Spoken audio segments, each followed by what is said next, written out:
অধ্যাপক আব্দুল্লাহ আবু সাইদ স্যার বলেছিলেন, মানুষ তার স্বপ্নের সমান বড়। এই ভিডিওটা দেখে আমার মনে হয়েছে মানুষ আসলেই তার স্বপ্নের চেয়েও অনেক অনেক অনেক বেশি বড়। এই দুজন যুবক, একজনের নাম হচ্ছে টোফু, আরেকজনের নাম হচ্ছে মৌফু, টানা ১০০ দিন কঠোর পরিশ্রম করে মাটি খুঁড়ে এক স্বপ্নীল জগৎ বানিয়েছেন। এরকম কিছু শুধু আমরা স্বপ্নই দেখতে পারি, আর সকালে ঘুম থেকে ওঠার সাথে সাথে যে স্বপ্নটা ভেঙে যায়।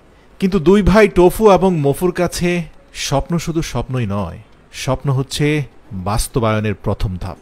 বিশ্বাস করুন, তারা যা করে দেখিয়েছে, এই পুরো ভিডিওটা দেখার পরে কিছু সময়ের জন্য আপনি নিজেকে অনেক বেশি পরিমাণে আত্মবিশ্বাসী ভাবতে থাকবেন। অলসতা কমে গিয়ে আপনার মধ্যে কর্মস্পৃহা তৈরি হবে। ভয় এবং আতঙ্ক কাটিয়ে নিজেকে আত্মবিশ্বাসী করতে চাইলে আমি অনুরোধ করব কয়েকটা মিনিট সময় নিয়ে ভিডিওটা দেখুন। আপনারা ইতিমধ্যে দেখতে পেয়েছেন বড় তাল গাছের উপরে তাল ধরার ডালগুলোকে কেটে সেখান থেকে এক বিশেষ ড্রিঙ্ক বা এক ধরনের রস বের হয়, যেটা মানব শরীরের জন্য খুবই উপকারী, তাৎক্ষণিকভাবে মানুষকে অত্যন্ত শক্তিশালী করে তোলে। প্রাকৃতিক বাঁশের গ্লাসের মধ্যে সেই রস সংরক্ষণ করে দুই ভাই পেট ভরে সেই রস পান করল। তো এ দু ভাই মোটামুটি প্রথম ৪ থেকে ৫ দিন এই ২০০০ স্কোয়ার ফিট জায়গাকে অন্তত ২ থেকে ৩ ফিট পরিমাণ গভীরে খনন করে ফেলল। তাদের লাইফস্টাইল দেখলে আপনি বুঝবেন তারা আজ থেকে আরও ২ থেকে ৩,০০০ বছর পূর্বে মানুষ যেভাবে কাজ করত সেভাবেই করে।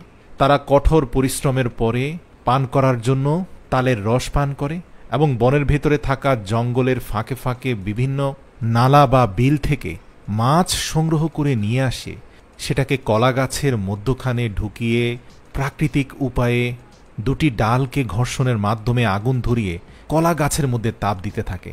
এতে কলা গাছের ভেতরে থাকা মাছটা কোনো প্রকার তেল চর্বি ছাড়াই খুব ভালোভাবে সেদ্ধ হয়ে যায়। এরপরে দুভাই পেট ভরে সেদ্ধ মাছটাকে খেয়ে পর্যাপ্ত পরিমাণে প্রোটিন এবং নিউট্রিশন নিয়ে আবার তারা কাজে নেমে পড়ে। এ দুজন সকাল ৯টা থেকে বিকাল ৫টা পর্যন্ত অনবরত কাজ করতে থাকে। তারা খুব সামান্য সময় বিশ্রাম নেয়। এরা কাজকে এত ভালোবাসে যে এরা কাজ করতে করতে হাঁপিয়ে যায়, পুরো শরীর থেকে ঘাম ঝরতে ঝরতে ডিহাইড্রেটেড হয়ে যায়, কিন্তু তাদের মুখে কখনো বিরক্তি আসে না। আর এজন্যই তাদের পক্ষে মাত্র ১০০ দিনে এই স্বপ্নীল জগৎ তৈরি করা সম্ভব হচ্ছে। তাদের টানেলে প্রথম ২০ দিনের কাজ শেষ হওয়ার পরে তারা একটা সুড়ঙ্গ তৈরি করলো। স্বয়ংক্রিয় সিঁড়ির মাধ্যমে চাইলে যে কেউ খুব সহজে সেই টানেলে চলে যেতে পারে। আপনারা উপর থেকে দেখতে পাচ্ছেন যে জঙ্গলের মধ্যখানে তাদের এই টানেলের কার্যক্রম চলছে। এছাড়াও এর মধ্যবর্তী স্থানে তারা এমন একটা সুইমিং পুল করতে চাচ্ছে যেখানে ওয়াটার স্লাইডের মাধ্যমে সুইমিং পুলে নামা যাবে। খুবই দক্ষতার সাথে প্রত্যেকটা সিঁড়ি নির্দিষ্ট মাপ অনুযায়ী মাটিটাকে কেটে আলাদা করা হচ্ছে।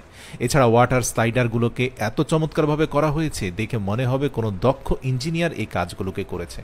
তাদের এই কাজের ক্ষেত্রে একটা বিষয় আমার অবাক লেগেছে যে যত মাটি জমা হচ্ছে সেগুলোকে উপরে উঠাচ্ছে এবং উপরে চারপাশে যত মাটি জমা হচ্ছে সেগুলোকে আবার খুব দূরে নিয়ে সরিয়ে দিচ্ছে যেন তাদের কর্মক্ষেত্রের মধ্যে এসে মাটি চাপা না পড়ে। বিশ্বাস করুন, শুধুমাত্র আপনি চোখ বন্ধ করে একবার ভাবুন, দুজন মানুষ অনবরত এই মহাযজ্ঞের কাজ করে যাচ্ছেন। কি পরিমাণ পরিশ্রম সাধ্য কাজ ভাবলে হয়তো আপনার গা শিউরে উঠবে।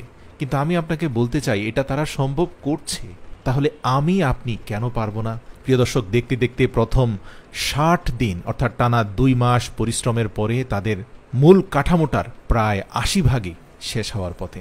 তাদের সুইমিং পুলকে কেন্দ্র করে চারপাশে তারা রাজপ্রাসাদের আদলে সিঁড়ি এবং পিলারের সৃষ্টি করলো এবং মাটিটাকে এত চমৎকারভাবে কাটিং করছে, ডানে বামে কোথাও আপনি কোনো খুঁত খুঁজে পাবেন না। তাদের কাজ এমন নয় যে শুধু শেষ করে ফেললেই হবে, বরং তারা তাদের স্বপ্নের মতো করেই কাজটাকে শেষ করতে চায় এবং এই শিল্পের মাধ্যমে তারা তাদের নিজেদের পরিচয় তুলে ধরতে চায়।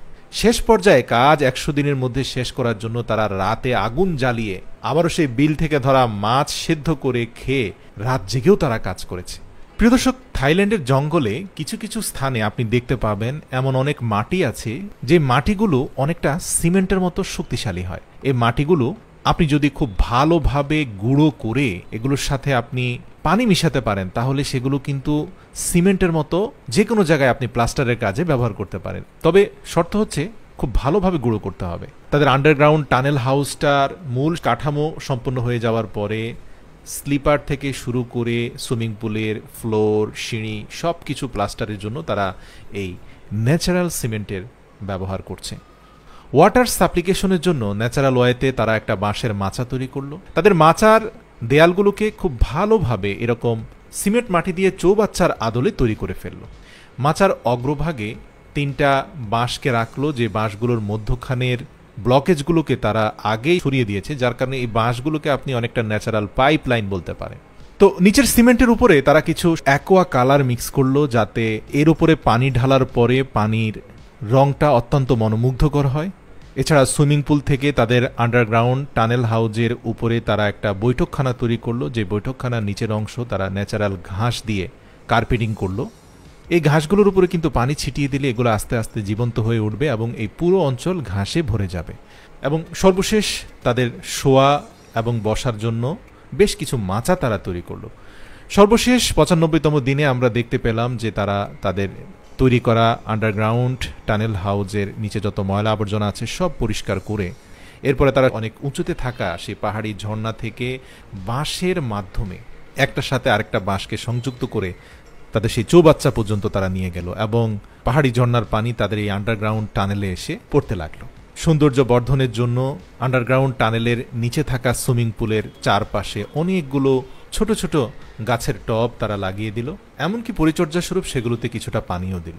কাজ শেষ করে দুভাই এবার দীর্ঘ 100 দিন পরে একটু বিশ্রামের জন্য বিছানায় পিঠ দিল। মোটামুটি ঘুমের মধ্যে 2-3 ঘন্টা কেটে যাওয়ার পরে ঘুম থেকে উঠেই তারা দেখতে পেল তাদের সুইমিং পুলে ভরপুর পানি হয়ে গিয়েছে। আর কি, মুহূর্তের মধ্যে লাফ ঝাঁপ দিয়ে সুইমিং পুলে গোসল করে তাদের সেই 100 দিনের কষ্টের সেলিব্রেশন করলো। এই আনন্দ আসলে তাদেরই প্রাপ্য, এটা তাদেরই অর্জন। দেখবেন আপনি আপনার জীবনে যে কোনো ধরনের কষ্টার্জিত ফলাফল যখন আপনি হাতের কাছে পাবেন, যেটা আপনি কঠোর পরিশ্রম করে অর্জন করেছেন, এখন এই টানেল হাউজে আপনি আমি গিয়ে গোসল করলে এত মজা পাবো না যতটা তারা পাচ্ছে। আপনারা দেখতে পাচ্ছেন গোসল শেষ করে কি প্রশান্তির সাথে তারা তাদের সেই সেলিব্রেশনের ড্রিঙ্ক তারা উপভোগ করছে এবং পাহাড়ি ঝর্ণার পানি যেটা চৌবাচ্চা হয়ে তাদের সুইমিং পুলে পড়ছে সেটা তারা পান করছে। প্রিয় দর্শক, ভিডিওটি ভালো লাগলে অবশ্যই শেয়ার করবেন এবং এরকম অনুপ্রেরণামূলক ভিডিও দেখতে চাইলে অবশ্যই আমাদের কমেন্ট করে জানাবেন।